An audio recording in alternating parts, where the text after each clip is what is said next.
Bom, no vídeo de hoje eu quero falar com vocês sobre um novo reforço do Cruzeiro para a próxima temporada, onde o Cruzeiro ia assinando um pré-contrato com reserva do Atlético Paranaense, que eu quero comentar aqui com vocês nesse vídeo. Além disso, quero falar sobre também o Paulo Pezzolano, que comentou depois da derrota para o Sport, mais uma vez pegando, né, no caso, nessa questão aí do Cruzeiro, depois de ter ganhado o título, tá um pouco mais tranquilo no campeonato, podemos dizer assim. Eu quero falar aqui o que ele disse, principalmente depois do primeiro tempo, do Cruzeiro muito ruim, né, tanto que foi fundamental para o Cruzeiro perder o jogo por conta da primeira etapa e também no segundo tempo, que deu uma melhorada, mas quero trazer aqui essas informações para vocês nesse vídeo de hoje. Só ajudar na sequência, peço para você deixar seu like aqui embaixo, também se inscrever em nosso canal, quase chegando aqui a 36 mil inscritos, com a ajuda de vocês, falta menos do que 110 inscritos aqui no nosso canal para chegarmos a esse número, beleza? Antes de darmos sequência, tem um recado também da Sportpix.clube, casa de apostas esportivas com boas cotações, que eu quero separar aqui igual Atlético Goiano e Palmeiras. No caso, esse jogo hoje na segunda às 6 horas da tarde, é uma vitória do Atlético em casa 4,99, vitória do Palmeiras fora 1,59 também, o empate 3,61. E no Brasileirão tem Santos e Juventude, o Santos jogando na Vila Belmiro às 8 horas, vitória do Santos pagando 1,43, o empate 3,80, uma vitória do Juventude fora pagando 6,65. Então eu vou deixar o link aqui embaixo na descrição para você começar a fazer suas apostas, beleza? Então vamos começar assim sobre esse novo reforço chegando no Cruzeiro para a próxima temporada, que é o goleiro Anderson, ele que tem 23 anos de idade e que estava, né, em fim de contrato com o Atlético Paranaense e vai chegar para o Cruzeiro, de acordo aí com o Globo Esporte, de um contrato por 2 anos de duração. Uma informação confirmada primeiramente pelo Thiago Fernandes e também pelo Samuel Venâncio. Então, no caso, na noite de ontem já teve essa notícia, acabou vazando, né, que o Cruzeiro assinou um pré-contrato aí com o jogador. O Anderson, que surgiu na base ali, no caso do Palmeiras, quando ele começou muito novo, desde a equipe sub-16, e depois disso rodou bastante antes de chegar, no caso, ao Furacão, que ele passou aí pelo Palmeiras em 2018 mesmo, pela equipe sub-18, ele fez 44 jogos, jogando aí Copa do Brasil, Brasileirão e até a Copa São Paulo pelo Palmeiras. Depois disso, jogou profissionalmente pelo Santa Cruz em 2019, ele fez 36 partidas naquele ano, emprestado no caso pelo Palmeiras. Depois disso, chegou 2019, na reta final do ano, ele assinou em definitivo com o Atlético Paranaense e jogou 5 partidas no Campeonato Estadual de 2020. Vocês vão lembrar que o Atlético mesmo só joga o Campeonato Paranaense, ainda mais as primeiras fases, com o time todo reserva, então o Anderson sempre teve espaço nesse time, no caso alternativo do Furacão. Em 2020 ele ainda foi emprestado para o Náutico na reta final da Série B e fez uma boa reta final também daquele ano, com 16 atuações pela equipe do Náutico, inclusive enfrentou o Cruzeiro, né, em uma oportunidade. Em 2021, no ano passado, jogou 8 jogos pelo Atlético e também mais 11 partidas pelo Náutico, onde ele chegou para a disputa também da Série B.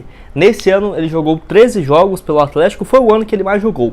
Porém, 9 dessas partidas foram no Campeonato Estadual. Então, depois ele mesmo, na Série A, ele teve apenas 2 atuações, a maioria delas porque o Bento, né, que é o goleiro principal, estava jogando com mais frequência e o Anderson meio que virou reserva imediato. Como o vínculo dele estava se encerrando, o vínculo que ele assinou no início de 2020 e até o final de 2022, então vai ficar livre no mercado e o Cruzeiro já assinando assim esse pré-contrato com o jogador, que deve ter um vínculo de 2 temporadas e eu achei uma boa opção, tá? Até estava vendo aqui alguns lances dele, parece ser realmente um goleiro muito bom e é muito novo, 23 anos de idade, 24 anos, melhor dizendo, para um jogador já é novo, imagina para um goleiro que joga até os 36, 37 tranquilamente. Então vejo como uma boa aposta também, jogador aí que no caso tem 1,96 m de altura, uma altura aí bem interessante também para o goleiro e um contrato que não vai ser tão longo assim, né, 2 anos, deve aí assumir a posição de reserva imediato, que é justamente sobre isso que eu quero falar também, sobre essa chegada,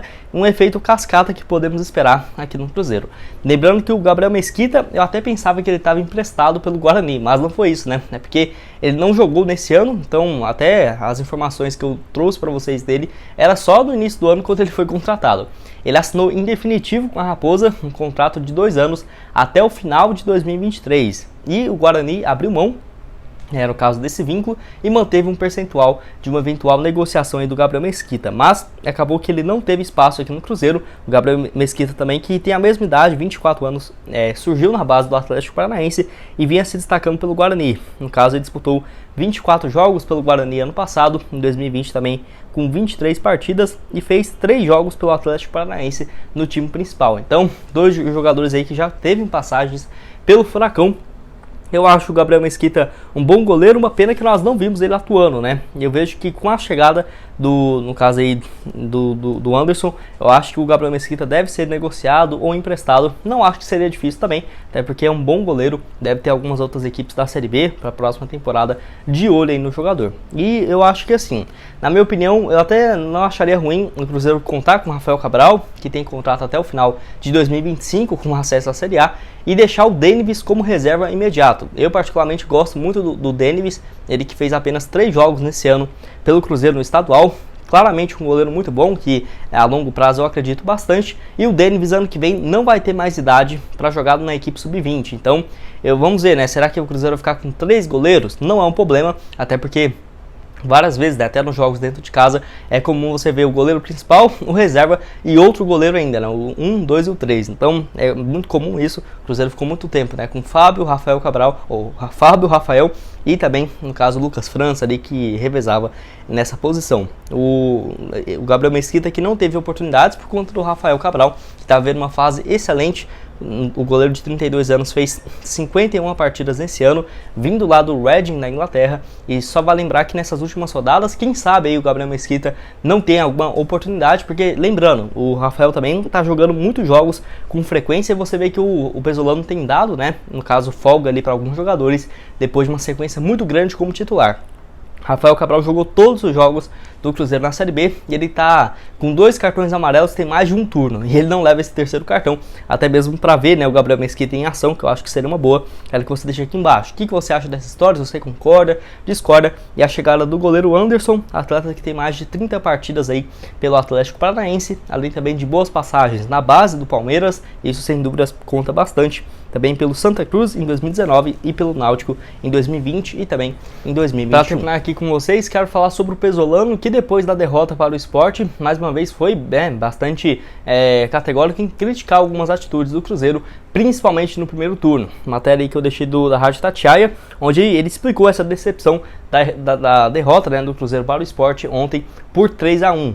Um resultado assim que o Cruzeiro jogou bem no segundo tempo, mas um primeiro tempo muito desastroso, apesar dos 15 primeiros minutos ter sido bem. Na reta final do primeiro tempo acabou se complicando bastante na partida. O técnico uruguaio deu, né, no caso, esse destaque, falando que o Cruzeiro fez sim um mau jogo. Ele falou o seguinte, abre aspas: "Hoje nós fizemos um mau jogo, primeiro tempo muito ruim, jogamos muito mal. Melhoramos apenas no segundo tempo. E até mesmo se você for olhar superficialmente, não podemos ter essa dor, né? Somos campeões, os melhores do campeonato e desenvolvemos o Cruzeiro para a Série A. Que no caso é onde o clube merece estar, mas eu tenho um problema que pode ser uma virtude também. Eu gosto de ganhar tudo que é jogo, né? Tudo que é jogo. Eu fico, no caso, assim, quando eu perco até no futevôlei. Eu gosto de competir, fecha aspas." Então, o Pesolano aí sendo, no caso, bastante crítico, que ele claramente não gosta de perder. E deu pra ver tanto na coletiva, depois do empate com 1-1, diante do Ituano também, ele bastante estressado, né, com o resultado que não era de se esperar. Ele queria uma vitória dentro de casa, e nesse jogo contra o Sport também, ele voltou, né, a criticar principalmente a atuação do time no primeiro tempo, e uma derrota aí que claramente não foi bom. E o Cruzeiro levando 3 gols, né, nessas últimas rodadas, ficou até ruim, porque o Cruzeiro buscava aí ser o time com menos gols sofridos na Série B. Praticamente nos últimos 3 jogos, o Cruzeiro sofreu 5 gols, né, o Cruzeiro tinha sofrido 15 gols em 29 partidas, nos últimos 3 jogos levou 5, então a zaga aí tem feito parte disso, né, na vitória de 4-1 contra a Ponte Preta, empate 1-1 contra o Ituano, e também agora a derrota de 3-1 para o Sport. Então o Cruzeiro buscava essa marca de sofrer menos do que 19 gols no campeonato para superar a Chapecoense de 2020. Não vai conseguir, faltando ainda mais 4 rodadas. O Pesolano ainda explicou a ausência de alguns atletas, que eu achei natural, né? Igual o Zé Ivaldo, o Matheus Bidu, o Luvanor. E ele falou o seguinte, abre aspas: "Eu vou vendo os jogadores também, os atletas que estão cansados, eu quero que eles fiquem lá em Belo Horizonte. E não quero que façam viagens. E os meninos da base estão vindo bem, eles têm que aproveitar, né, no caso, essa oportunidade", fecha aspas. Então, o Pesolano aí, no caso, vejo que deve ter algumas alterações também para os próximos compromissos da Raposa. Próximo jogo na sexta-feira, no caso, contra a equipe do Vila Nova em Goiânia, e depois, no dia 18, enfrentando o Guarani no Mineirão. Os 2 próximos jogos com equipes da parte de baixo da tabela, né? Então, diferentemente do Sport e do Ituano, vai ser alguns jogos com o adversário um momento um pouco pior, e eu acho que o Cruzeiro é favorito sim para vencer essas próximas partidas. Quero que você deixe aqui embaixo, você acha que os jogadores da base mereciam mais espaço nesse time do Cruzeiro, ou por exemplo, se ainda deveria continuar com jogadores que fizeram parte dessa campanha para serem titulares absolutos. Quero que deixe aqui embaixo também a sua opinião nos comentários. Bom, esse foi o vídeo, espero que tenham gostado. Não esqueça de deixar seu like aqui e também se inscrever no nosso canal, ajudar nós a chegar aqui a 36 mil inscritos no YouTube. Na tela final vou deixar outras 2 sugestões de vídeo que eu trouxe ontem para vocês. Esse aqui da análise pós-jogo também, fala um pouco sobre o Pesolano bem bravo, né, ali na beira do gramado para essa derrota contra o Sport. Nesse outro aqui também, ontem de manhã, falando sobre a CIMED, que vai ter um anúncio nessa semana ainda, tá? Onde será que a CIMED vai ficar no Cruzeiro? Eu respondo todas essas perguntas também, no caso em relação a valores, vai lá dar uma olhada. E no link aqui embaixo na descrição da sportpix.clube e da Mr. Bean Feijoadas, para você pedir aí, né, sua feijoada para almoçar nessa semana. Valeu, galera!